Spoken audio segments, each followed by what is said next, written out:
ഇന്നലെ രാത്രി വീഡിയോ കിടന്നുറങ്ങി കേട്ടോ. ഒരു ദാബയിൽ ചായ പിടിക്കാൻ കയറിയതാണ്. പിന്നെ ആളെ വിട്ടില്ല, ഇവിടെ തന്നെ കിടന്നുറങ്ങിക്കോ പറഞ്ഞു. അതുകൊണ്ട് കട്ടിലെല്ലാം തന്ന് ആൾ തന്നെ കടന്നു. खुद बनाना पड़ रहा है हमको बनाना पड़ रहा खुद. चलो यार ये भी अपना भाई है. കുളിച്ചിട്ട് 3-4 ദിവസമായി. അപ്പോൾ ഇവിടുന്ന് ഇവർ പറഞ്ഞു വെള്ളമുണ്ട് വേണേൽ കുളിച്ചാൽ പറഞ്ഞു. അപ്പോൾ ഞാൻ ഇവിടുന്ന് കുളിക്കാൻ വെച്ചിട്ടോ. ഇവിടെ സൂര്യനെല്ലാം ഉദിച്ച് വരുന്നേ ഇല്ലു. നല്ല തണുപ്പുണ്ട്. സാറില്ല, എന്തായാലും കുളിക്കാം.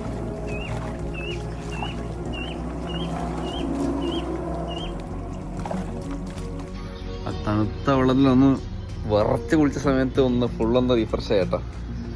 ഒന്നും പറയണ്ട. ഇനിയിപ്പോൾ കുറേ നാളത്തേക്ക് കുളിക്കണ്ട. ഇതാണ് നമ്മളെ വായാണ് ഇപ്പം എനിക്ക് കുളിക്കാൻ സൗകര്യം. രാവിലെ ചായലും വെച്ചെന്നിട്ടാ.